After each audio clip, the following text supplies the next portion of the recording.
Bienvenidos nuevamente con un nuevo análisis, en esta ocasión a la nueva entrega Alien Romulus. Aviso, este video estará cargado de spoilers, así que si no la viste, regresa cuando la veas. Las expectativas estaban por las nubes y la crítica salió a favor de esta nueva entrega que mantuvo lo que muchos fans estábamos esperando. Una atmósfera de terror espacial, la tecnología adaptada al primer film, lo espeluznante del xenomorfo, así como algunas referencias muy bienvenidas, incluido una nueva especie.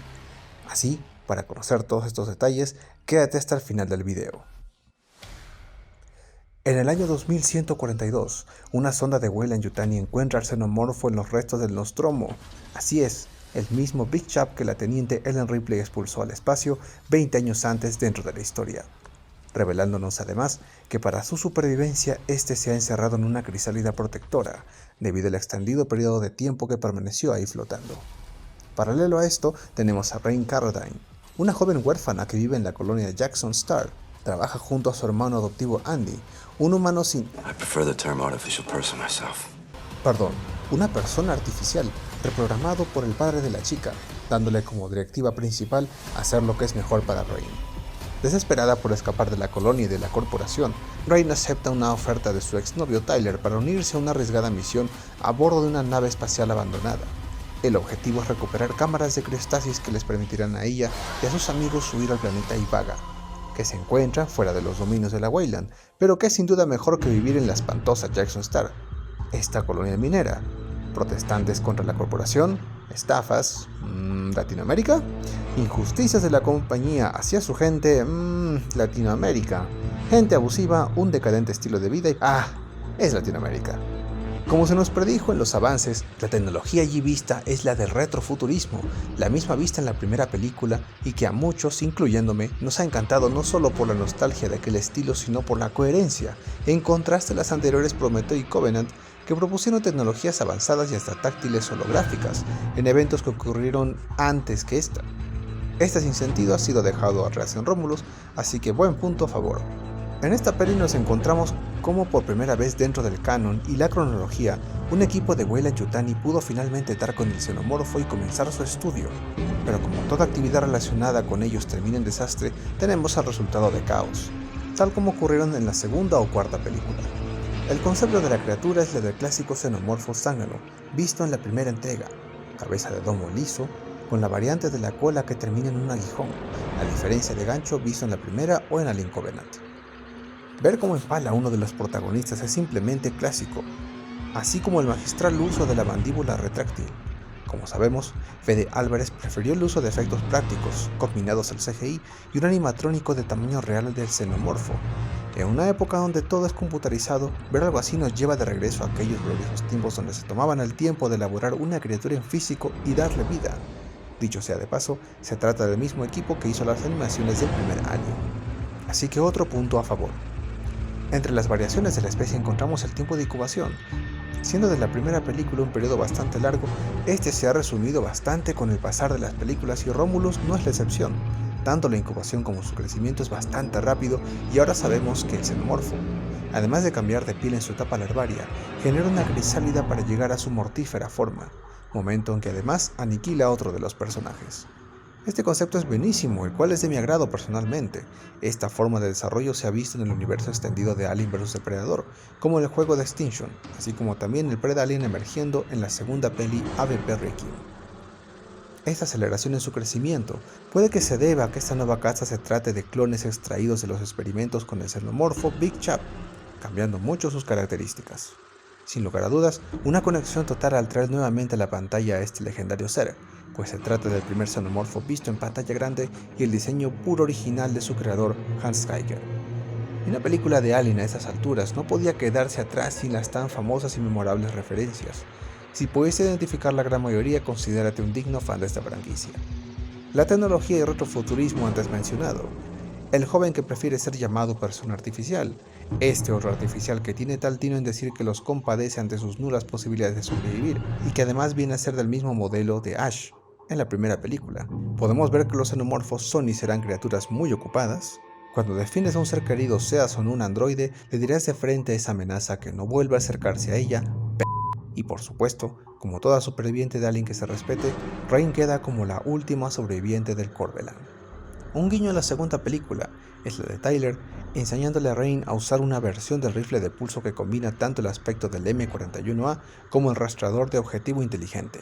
Ver cómo un personaje femenino se vale de estos elementos para ser una superviviente es claramente una referencia a todas las películas de la franquicia, pasando por las 4 películas donde Erin Ripley es la protagonista, así como las otras precuelas, la doctora Elizabeth Shaw y Daniels en Covenant, dejándonos ver también cómo al inicio de la historia es un personaje que sigue las órdenes de un líder, pero que finalmente tiene el protagonismo y el desenlace final. Y hablando de las precuelas, había especulaciones sobre su conexión con esta. Daré el relevo a mi amigo Jandro para que les cuente más al respecto. Y es que los guiños estaban por todos lados, Paul. Podíamos darnos cuenta que el patógeno negro estará causando múltiples problemas en todas las películas de Alien. Después de todo, es el líquido encontrado y potenciado por nuestros papis creadores, los ingenieros. Nuestros papis creadores Space Jockeys, nuestros únicos dioses, ok. Todo fan de la franquicia sabe lo importante que es el patógeno negro y sus diferentes variantes a la hora de eliminar o crear vida. Como habíamos visto en anteriores entregas, muchos habían teorizado que el androide David había creado los xenomorfos, con este famoso y exquisito protomorfo, un espécimen bien resistente, resistió claramente todo el calor que despejaba esa nave, y vimos que es demasiado fuerte en Alien Covenant, no era muy fácil derrotar a este protomorfo. Y también vimos de manera indirecta a los famosos neomorfos, que no son tan fuertes como el protomorfo, pero sí te pueden hacer bastante daño. Su aspecto es animalesco y no es tan mecánico como nuestros queridos aliens originales. Sin embargo, esto solo habría sido una teoría. No olvidemos que el xenomorfo original tiene una inteligencia bastante alturada. Rapta a los humanos para que puedan crear a muchos más xenomorfos y así agrandar su riquísima colmena. Algo que el protomorfo simplemente ignoraba. Miró a la cámara, le dijo "Hola David" y con su segunda mandíbula este solamente quería destruir, aniquilar. Apenas te movías, te mataba. Más allá de los diversos tipos de xenomorfos, en esta nueva entrega vemos a una variante nunca antes vista. Estamos hablando de esta criatura que incluso puede transmitir emociones. Y bueno, ustedes me dirán, Jano, anteriormente hemos visto aliens híbridos humanizados, que tenían emociones, sentimientos, peleaban por su madre, tenían mamitis, mamá, no, este no sería el caso, amiguitos. Esta nueva criatura podemos apreciar que se alimenta de su madre instintivamente. Le dijo, ven mamá, por favor, que quiero alimentarme. Y literalmente se alimenta de ella. Vemos también que disfruta el hecho de matar y consumir a sus presas. Debo decir que cuando vi la diversión en su mirada, esa sonrisa tétrica, porque se ríe, amiguito, se ríe de una manera muy tétrica, sentía asombro y escalofríos. Después de todo, esta sería una versión, para mí, humana evolucionada, pero que puede sobrevivir a las estrellas, pero es una versión bastante desatinada, porque posiblemente sea lo peor de la humanidad en cuanto a instinto asesino. No olvidemos que el descendiente, que es como se llama esta nueva criatura, tiene en sus entrañas al famoso compuesto Z01. Esta es una versión muy parecida al patógeno negro encontrado por los tripulantes de Prometeo. Por eso es que la criatura debería de tener aspectos claves del ADN en su huésped. Esa sería la razón por la que el descendiente tendría facciones humanas en primer lugar. Se parece mucho a un ingeniero, tiene su color de piel, porque los ingenieros, como hemos mencionado, son nuestros ascendientes. Y también hemos sido creados por el sacrificio de uno. Y claramente este compuesto Z01 tiene el patógeno negro, que es ese compuesto derivado directamente de los aliens. El patógeno de los ingenieros y el virus xenomorfo. Tenemos esta mezcla garrafal. Y es que vimos por primera vez algo muy parecido a lo que fue el patógeno negro en Prometeo. Ambas comparten muchas similitudes. Y cabe destacar que este patógeno tiene como que una especie de inteligencia, ya que no hace todo aleatoriamente, o porque el poder del guión así lo quiso, sino que sabe cuándo matar, sabe cuándo transformar o incluso contagiar a sus víctimas. Este patógeno es un discriminador de mierda. Por esta razón, debo decirles que los ingenieros tuvieron que modificar y potenciar este patógeno. Potenciar de una manera muy inteligente. Porque este patógeno fue encontrado hace millones de años, inclusive antes de que la humanidad existiese, ni siquiera la humanidad estaba en cigoto, nada que ver. Y lo hicieron para poder crear vida y luego eliminarla, y viceversa. Por lo que, si un ingeniero tomaba la versión más pura de este patógeno y lo hacía en una cantidad considerable, moría en unos segundos, para que así de su cuerpo se cree una nueva vida deseada y hacer que un planeta tenga civilización, tenga cultura, tenga maleantes, tenga política. Ok, si por otro lado el patógeno se liberaba en la atmósfera de un planeta, esta eliminaba a la población en unos minutos. Crear criaturas o convertirlos en seres como los que vimos en Alien Covenant y la masacre que dio a conocer David con ese poblado de ingenieros. David hizo esto para investigar ese huevo de xenomorfo que encontró en dicho lugar. Y luego de matar a todos y hacer estas investigaciones con este huevo xenomorfo, mandó las coordenadas a Weyland-Yutani. Y esta fue una información vital porque hizo que el compuesto Z01 sea creado en 180 días. Es un tiempo demasiado pequeño, pero eso ya lo explicaremos más adelante, porque todavía no estaba hecho para consumo humano. Continuando, si el patógeno era consumido en dosis pequeñas, podías transformarte en un anatema, como fue el caso de Charlie Holloway allá en Prometeo, que si bien es cierto David le puso solamente una cantidad insignificante, él quiso ser eliminado para evitar esta propagación. O también lo que habíamos visto, el caso de Fifield, quien estaba en su fase 3, pero no como anatema, él ya era una abominación, porque éste había absorbido demasiado patógeno negro con el ácido que había eliminado todo su casco y absorbió ese patógeno negro. Así hizo que asesinara a varios miembros de su tripulación, porque al no tener esta inteligencia humana producto de que el patógeno negro se le elimina, tenía tanto dolor que creía que todas las personas que miraba eran las culpables de su dolor. Por eso estaba tan loco. Cabe de aclarar que la abominación es como una especie de zombie alien, ¿sí? Muchos lo conocimos porque lo hemos visto en Prometeo. En Alien Romulus, como ya lo dijo Paulo anteriormente, vimos que volvió a aparecer el xenomorfo, que aterrorizó a Ripley y su tripulación, ese que se quedó dormidito por estar haciendo tantos huevecillos, y este estaba invernando y durmiendo tranquilo en el asteroide que él con tanto esmero construyó para que no lo moleste, para que esté protegido, y tenía que venir el Weyland-Yutani a hacer experimentos con él. De esto lograron atraer una muestra muy pura de su ADN, obteniendo este compuesto Z01, que en esencia es muy parecido al patógeno negro de los ingenieros, y así crearon a varios abrazacaras, necesitaban ese ADN, por eso vimos muchas de esas criaturitas bonitas y tiernas en la película.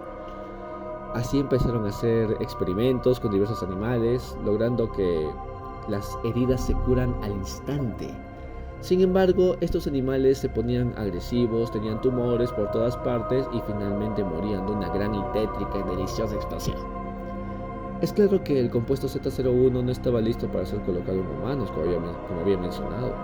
Y aún así, el androide Rook incitó a que Kate, debilitada por el ataque del xenomorfo original, creyendo que iba a morir y se encontraba en periodo de gestación, se inyecta en el cuello el compuesto Z01. Y así vemos que este compuesto infecta directamente al feto de Kate y es llamado como descendiente y crece a una gran velocidad, midiendo un aproximado de 3 metros, con facciones humanas, ojos negros, color de piel de los ingenieros, acompañado de una cola filosa de xenomorfo, picos en los codos, tubos en la espalda y una lengua parecida a la segunda mandíbula de los xenomorfos. El actor es real, güey, no usaron efectos, soltura y morfología es real, no me En la película vemos que la protagonista, Rain, debe escapar del descendiente, haciendo que ambos caigan por un agujero de la nave al vacío directamente.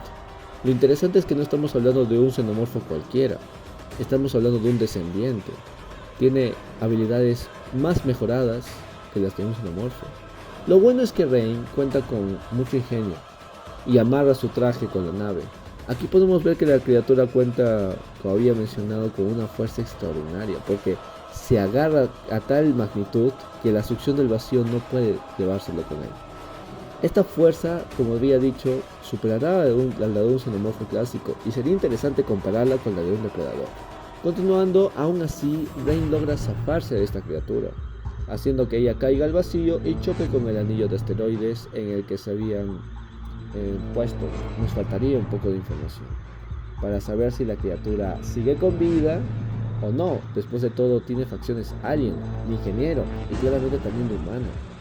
Incluso no sabemos cómo es su personalidad, solamente sabemos que tiene una sonrisa tétrica, disfruta el matar. En las fortalezas del descendiente se encuentran no solamente esta fuerza. Aquí entre nos es un milagro que Rey no haya sobrevivido. Qué casco tan fuerte de la Night tenía. El descendiente necesitó más de 3 golpes para romperlo con su lengua Reaper. Solo para entendidos. También pude notar que tiene una inteligencia para acechar y cazar, aunque no tenga aparentemente un propósito de reproducción, como lo es de un xenomorfo clásico. Y lo que más me dio miedito, y lo que les había mencionado antes, esas emociones humanas que incluso disfruta de la masacre que está haciendo. Soñé con la sonrisa macabra del descendiente y con su lengua acercarse y ¡ay! Más allá del chiste, o no, debo reconocer que me dejó con la boca abierta. Debo decir que esta película me sorprendió bastante, porque generalmente las películas suelen ser predictibles, sueles saber qué va a pasar. Y yo creía que nos encontraríamos con un alien pretoriano, un rey alien, como se había especulado, o simplemente que al final saldría un alien revientapechos de Rain cuando haya llegado a su destino. Bueno, esta película ha sido sorprendente, me ha dejado bastantes teorías, me ha aclarado otras, pero como toda filosofía posiblemente nos va a dejar con más preguntas que posiblemente no sean respondidas. Solo nos queda teorizar, divertirnos y en fin. Deja tu opinión en la caja de comentarios y no olvides darle like al canal o el descendiente irá a darte un besito por los dientes. En conclusión, tenemos una película bien hecha, muy bien realizada, que obviamente tuvo que valerse de referencias y la fama de las anteriores entregas. Podríamos considerarla como una historia más dentro del canon, pero no olvidemos que la evolución del patógeno amplificó sin duda lo ya conocido hasta ahora en el lore y la franquicia de Alien. Si llegaste a esta parte del video es probable que ya la hayas visto, así que coméntanos qué opinas de esta nueva entrega. Se dice que Fede Álvarez está pensando en una secuela. ¿Estás de acuerdo con ello? En lo personal creo debería completarse la secuela de Covenant para terminar de unir la historia con la primera, así que déjanos saber tu opinión en los comentarios.